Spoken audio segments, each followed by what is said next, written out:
হ্যাঁ, এটা আদা পেস্ট ডাস্ট করে এটা নিয়ে আসা হয়, কারণ এখানে বানাতে গেলে প্রচুর টাইম লাগে। আচ্ছা, এগুলো তুমি কোথা থেকে শিখেছো? এগুলো সব শ্রীলঙ্কা থেকে দাদাভাই শেখা আছে আমার এখানে।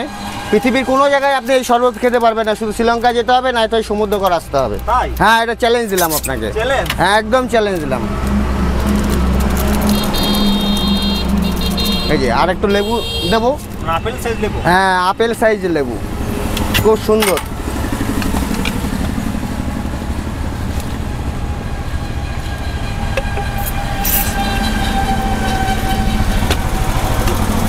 তারপরে কি করবে? ঢাকি দেবে? এই যে ঢাকি দেবো, এই যে তৈরি হয়ে গেল, সেই স্বাদ, একদম সেই স্বাদ।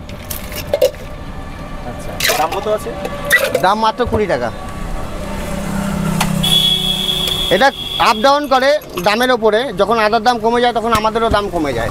আচ্ছা, দামের উপর আপনার? হ্যাঁ হ্যাঁ হ্যাঁ, এই আদাটা যখন দাম কমে যায় তখন আমি বেশি নিয়ে কী করবো। কি দিচ্ছ এটা? এটা দিলাম সোডা। বাপরে। এই যে আমার হয়ে গেল আদার শরবত। এটা খেলে কোনো উপকার আছে? বিশাল উপকার, আদা তো বিশাল, সেলেসা কাশি থেকে বিশাল উপকার আছে এই যে আদার শরবত। আসুন দাদা, এই